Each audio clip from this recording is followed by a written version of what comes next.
Today's August the 25th, 2018, and I'm wanting to document some of our management practices and forage growth.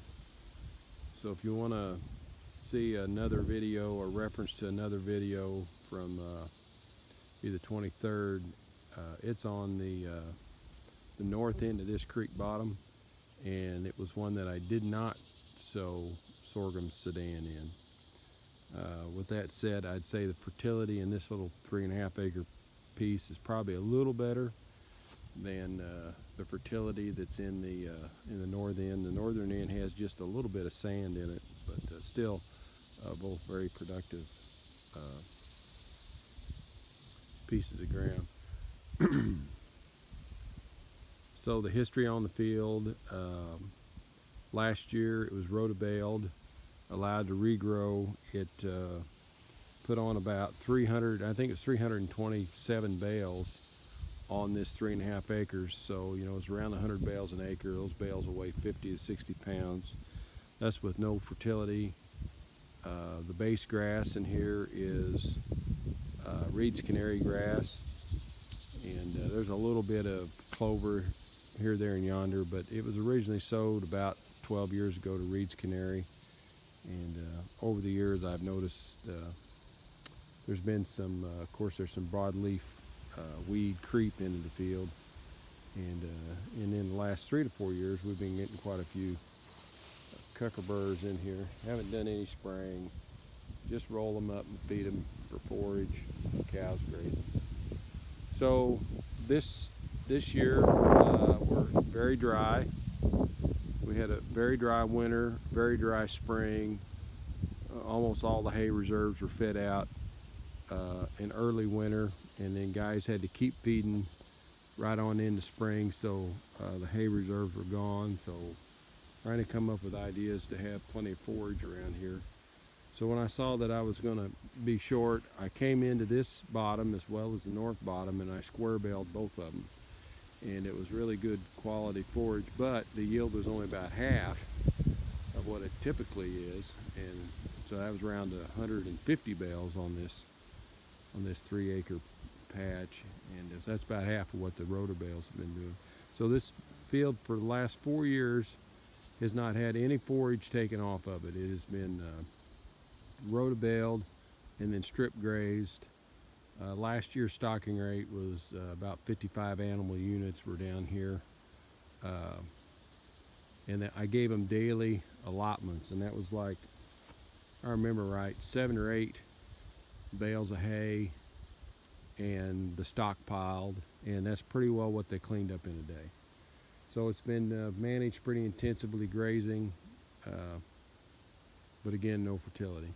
So after I mowed the hay, square baled hay, I was drilling sorghum Sudan, and I came down in here and I dropped in and seeded 37 pounds to the acre of Sweet 6. It's a brown midrib sorghum Sudan, and just let it go. And it was dry. It did, of course, it came up, but it didn't do much. And then we got a rain just along, and it really did well. I had another piece in the upland situation in a pasture, drilled the same day, same stuff, and I just didn't get much out of it. And again, I think it's because the soil's not as good on the hills, and there just wasn't as much moisture holding capacity in the soil. So that brings us to today, and this is what I got. So the field has been growing. As you can tell, it is nitrogen deficient. Retrospect, maybe I should have put some nitrogen on it. I don't know. Really trying to learn to farm without a lot of inputs. Get my soil cycling and going. So as a comparison, over here on the left, the Sudan is much taller and much greener. It's more mature, and basically I fed hay along this edge for several years. I always thought it was kind of a nice spot to get in out of the wind, cattle in out of the wind against that east bluff, and it was kind of a nice place to do that. So I have a residual amount of fertility that's built up there.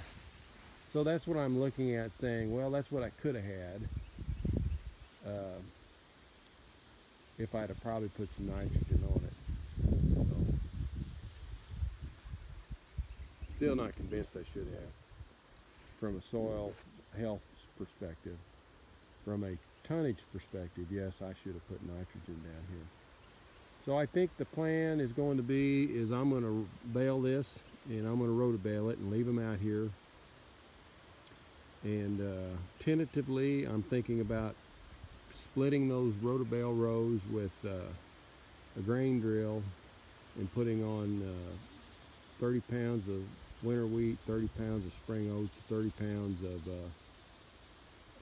cereal rye, and trying to get some more stuff growing for early winter and late spring. Well, I do fully expect that the sorghum Sudan will come back. It should have 45 days, and what you're looking at is about, I think, 50 days of growth on this. It may be closer to 60. I've already harvested my other sorghum Sudan, and it's already back knee high. So this is probably 60 to 65 days worth of growth. So just documentation what we're doing. And we'll take another video once we get it rolled up, and we'll count bales and see what the actual tonnage is on the field. Just to look down through the canopy, lots of reeds, canary, crabgrass, cockerburr, there's a ragweed.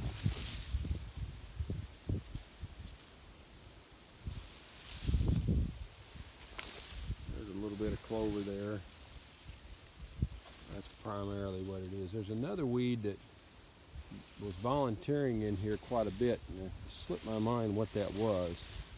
But it was, it gets pretty bad late summer. It's a late summer weed, so it's kind of interesting. I don't see that here at all with the change in the management. There's some milkweed out there.